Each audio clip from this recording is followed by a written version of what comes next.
रात के 11 बज चुके थे। रसोई की सिंक में बर्तनों का एक पहाड़ खड़ा था और डाइनिंग टेबल पर बिखरे हुए जूठे प्लेट इस बात की गवाही दे रहे थे कि आज घर में दावत थी। सुहानी ने एक गहरी सांस ली और अपनी कमर पर हाथ रखकर उसे सीधा करने की कोशिश की। पिछले 4 घंटों से वो लगातार खड़ी थी। आज उसके पति सूरज के कुछ पुराने दोस्त और उनके परिवार वाले खाने पर आए थे। मेन्यू में शाही पनीर, दाल मखनी, पुलाव और 3 तरह की रोटियां थीं। सब कुछ सुहानी ने अकेले बनाया था।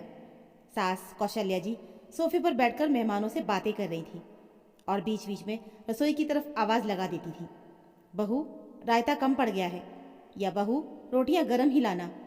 जब तक आखिरी मेहमान गया, सुहानी के पैरों में सूजन आ चुकी थी। उसने जल्दी जल्दी टेबल साफ की और अपने लिए खाना खाने बैठी।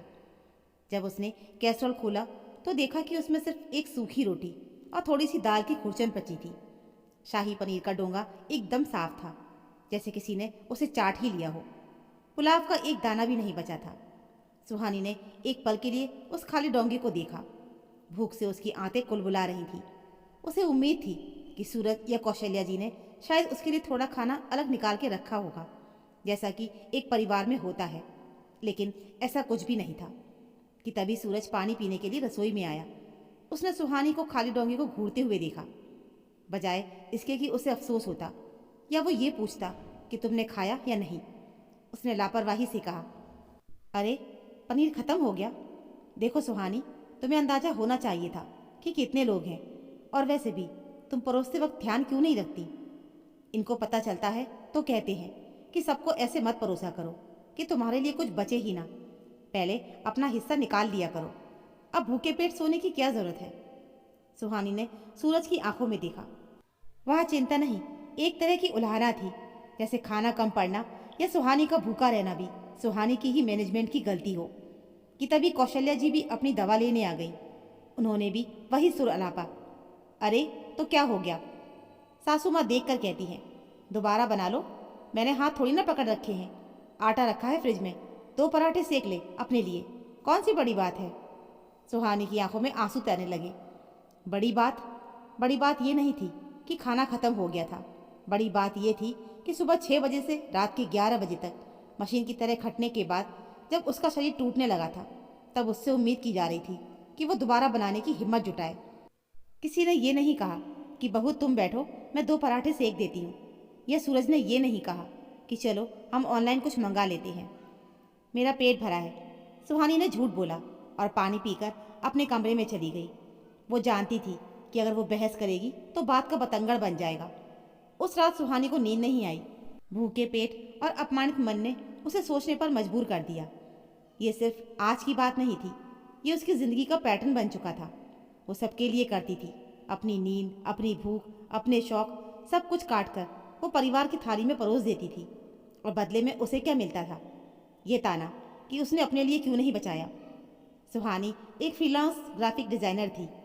शादी से पहले वो अपने काम को लेकर बहुत जुनूनी थी, लेकिन शादी के बाद घर की जिम्मेदारियों के तले उसका लैपटॉप धूल फाँकने लगा था। जब भी वो काम करने बैठती, कोई ना कोई आवाज़ आ जाती, सुहानी चाय, सुहानी नाश्ता, सुहानी मेहमान आ रहे हैं। वो अपना काम छोड़कर दौड़ पड़ती। नतीजा ये हुआ कि उसके क्लाइंट्स छूट गए, उसके प्रोजेक्ट्स अधूरे रह गए। और जब वो सूरज से कहती कि उसे अपने करियर के लिए वक्त नहीं मिल रहा है, तो सूरज यही कहता, तो मैंने कब रोका है, तुम टाइम मैनेज नहीं कर पाती, तुम घर के कामों में इतना वक्त लगा देती हो कि अपने लिए कुछ बचता ही नहीं। कौशल्या जी भी यही कहती, अरे हम तो कहते हैं काम करो, पर घर तो देखना पड़ेगा ना, मैंने हाथ थोड़ी पकड़े हैं तुम्हारे। आज की घटना ने सुहानी को एक आईना दिखा दिया था। वो लोग सही कह रहे थे कि वो उसका हाथ नहीं पकड़ रहे थे, वो बस उसे सहारा नहीं दे रहे थे। और वो मूर्खों की तरह इंतज़ार कर रही थी कि कोई उसे थाली में सजाकर उसका हक और समय देगा। अगली सुबह सुहानी जल्दी उठी, लेकिन आज उसने रसोई का रुख नहीं किया। उसने अपना योग मैट निकाला और बालकनी में कसरत करने लगी। कौशल्या जी उठी और चाय ना पाकर बड़बड़ाती हुई रसोई में गई। वहाँ सन्नाटा था। बहू, अरे सुहानी, आज चाय नहीं बनी। सुहानी बालकनी से ही बोली, मम्मी जी मैं योग कर रही हूँ, 15 मिनट में आऊँगी। कौशल्या जी हैरान रह गई। आज तक ऐसा कभी नहीं हुआ था। वो गुस्से में बुदबुदाई और खुद चाय बनाने लगी। जब सूरज उठा और उसे मोजे नहीं मिले, तो उसने भी आवाज़ लगाई, सुहानी मेरे मोजे कहाँ हैं? सुहानी ने अंदर आकर शांत स्वर में कहा, दराज में है सूरज, ढूंढ लो, मैं अभी नाश्ता बनाने जा रही हूँ। उस दिन नाश्ते की टेबल पर माहौल थोड़ा तनावपूर्ण था। सुहानी ने सबके लिए पोहा बनाया था। उसने सबसे पहले एक प्लेट में अपने लिए पोहा निकाला और इत्मीनान से कुर्सी पर बैठकर खाने लगी। सूरज और कौशल्या जी उसे देख रहे थे। हमेशा सुहानी सबको खिलाने के बाद अंत में खड़ी खड़ी जो बचता था वो खाती थी। तुम पहले खाने बैठ गई? सूरज ने पूछ ही लिया। सुहानी ने चम्मच मुंह में डाला और फिर मुस्कुराते हुए कहा, हाँ सूरज, कल रात तुमने ही तो समझाया था कि सबको ऐसे मत परोसा करो कि तुम्हारे लिए कुछ बचे ही ना, तो मैंने सोचा शुरुआत खुद से ही करती हूँ। अगर मैं अपनी प्लेट पहले नहीं भरूंगी तो दुनिया मुझे भूखा ही सुला देगी। सूरज के पास इसका अब कोई जवाब नहीं था। बात तो उसी की थी, बस अमल सुहाना ने अपने तरीके से किया था। दिन बीतते गए और सुहानी ने धीरे धीरे अपने जीवन की थाली में बदलाव करना शुरू कर दिया था। अब जब उसके काम का समय होता तो वो अपने कमरे का दरवाज़ा बंद कर लेती। एक शाम कौशल्या जी की सहेलियां आने वाली थी। कौशल्या जी ने आदत के अनुसार कहा, बहू शाम को पकौड़े और समोसे बना लेना, और हाँ गुलाब जामुन भी। सुहानी अपने लैपटॉप पर एक नए प्रोजेक्ट पर काम कर रही थी। उसने स्क्रीन से नज़रें हटाए बिना कहा, मम्मी जी आज मेरी डेडलाइन है, मैं शाम को रसोई में नहीं आ पाऊंगी, आप मंगा लीजिए या फिर महाराज जी को बुला लीजिए। कौशल्या जी का पारा चढ़ गया। ये क्या तरीका है? घर आए मेहमानों को बाजार का खिलाएंगे? बहू होकर इतना भी नहीं कर सकती। सुहानी उठी और कौशल्या जी के पास आई। उसने बहुत ही अदब से कहा, मम्मी जी आपको याद है ना, आप कहती थी कि मैंने हाथ थोड़े ही पकड़े हैं, काम कर लो। आज मैं वही कर रही हूँ, मैं अपना काम कर रही हूँ। अगर मैं अभी पकौड़े तलने गई तो मेरे करियर के लिए फिर से कुछ नहीं बचेगा, और अब मुझ में इतनी हिम्मत नहीं कि मैं अपना भविष्य खराब करके फिर से शून्य से शुरुआत करूं। कौशल्या जी बहू का ये नया रूप देखकर एकदम दंग रह गई। ये विद्रोह नहीं था, ये आत्मसम्मान की बहाली थी। सुहानी ने चीखना चिल्लाना नहीं सीखा था, उसने बस ना कहना ही सीख लिया था। शुरुआत में घर में बहुत कलेश हुआ था।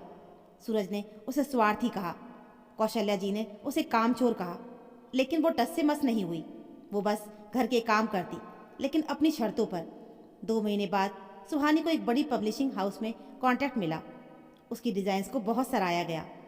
जिस दिन उसे पहला चेक मिला, उसने पूरे परिवार को डिनर पर बाहर ले जाने का फैसला किया। रेस्टोरेंट में सब बैठे थे। सूरज पत्नी की सफलता से थोड़ा खुश और थोड़ा शर्मिंदा भी था। उसने देखा कि सुहानी अब वो सहमी हुई और थकी हुई औरत नहीं थी। उसके चेहरे पर एक चमक थी, एक आत्मविश्वास था। खाना ऑर्डर किया गया। जब वेटर ने खाना परोसा तो सूरज ने आतन सबसे पहले अपनी प्लेट आगे की, लेकिन फिर वो रुक गया। उसने डोंगा उठाया और सबसे पहले सुहानी की प्लेट में खाना डाला। ये क्या? सुहानी ने हंसते हुए पूछा। कुछ नहीं, सूरज ने नजरें चुराते हुए कहा, बस अब ये सुनिश्चित कर रहा हूँ कि इस बार तुम्हारे लिए सबसे पहले बचे, ना कि आखिर में। कौशल्या जी भी ये देख रही थी। शायद उन्हें भी अब समझ आ गया था कि जिस बहू को वो दबाने की कोशिश कर रही थी वो अब दबने वाली नहीं थी। और सच तो यही था कि सुहानी के खुश रहने से घर का माहौल भी अब बहुत हल्का हो गया था। अब सुहानी चिड़चिड़ी नहीं रहती थी, क्योंकि वो खाली पेट नहीं जी रही थी, ना भोजन के मामले में और ना ही भावनाओं के मामले में। घर लौटते वक्त सुहानी ने गाड़ी की खिड़की से बाहर देखा। उसे वो रात याद आई जब वो सूखी रोटी और दाल देखकर रोई थी। उस रात उसे लगा था कि वो बेचारी है, लेकिन आज उसे समझ आया कि वो रात उसके जीवन का टर्निंग पॉइंट था। दूसरों को परोसना सेवा है, लेकिन खुद को खाली कर देना मूर्खता है। ये पाठ उसे किसी किताब ने नहीं, बल्कि उसे एक खाली डोंगे ने सिखाया था। सुहानी ने मन ही मन उस रात का शुक्रिया अदा किया। उसने सीख लिया था कि जीवन की दावत में अपनी कुर्सी सबसे पहले खुद ही खींचनी पड़ती है। कोई और आपके लिए सीट रिजर्व नहीं रखता, और जब आप अपनी कद्र करते हैं तभी दुनिया और आपका परिवार भी आपको बचे हुए की तरह नहीं, बल्कि खास की तरह ट्रीट करता है। अब सुहानी की थाली कभी खाली नहीं रहती थी, ना खाने से और ना ही सपनों से। तो दोस्तों, उम्मीद है आपको हमारी कहानी ज़रूर पसंद आई होगी। इस कहानी को लेकर आपकी क्या राय है हमें कमेंट बॉक्स में ज़रूर बताइएगा। कहानी अच्छी लगी हो तो प्लीज़ वीडियो को लाइक और चैनल को सब्सक्राइब ज़रूर कर लीजिएगा। मिलते हैं फिर एक और ऐसी नई कहानी के साथ। तब तक के लिए धन्यवाद।